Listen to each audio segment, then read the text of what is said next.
നാട്ടുവിശേഷങ്ങൾ എന്ന യൂട്യൂബ് ചാനലിലേക്ക് എല്ലാ മാന്യപ്രേക്ഷകർക്കും സ്വാഗതം.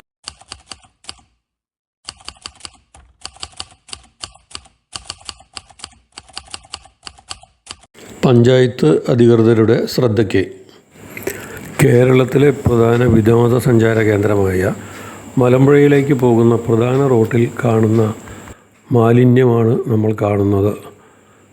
ബെഡാണ് ഇവിടെ കൊണ്ടുവന്നിട്ടിരിക്കുന്നത്. മാത്രമല്ല ഈ പ്രദേശത്ത് ചാക്കുകെട്ടുകളിലായി ഒത്തിരി മാലിന്യങ്ങൾ നിറഞ്ഞു കിടക്കുന്നുണ്ട്. പ്രധാന റോഡിൻ്റെ സൈഡിൽ SP ലൈൻ അപ്പുറത്ത് കുളപ്പരുത്തി ഭാഗത്താണ് ഇത് കാണുന്നത്. റോഡിലേക്ക് കിടക്ക കൊണ്ടുവന്ന് ഇട്ടിരിക്കുകയാണ്, കേടുവന്ന കിടക്ക. ഇത് വല്ല രോഗികൾ കിടന്നാണെങ്കിൽ സാംക്രമിക രോഗം ഉണ്ടാവില്ലേ എന്ന് ജനങ്ങൾ ചോദിക്കുന്നു. പഞ്ചായത്ത് ആരോഗ്യ വിഭാഗം ഇത് കാണുന്നില്ലേ?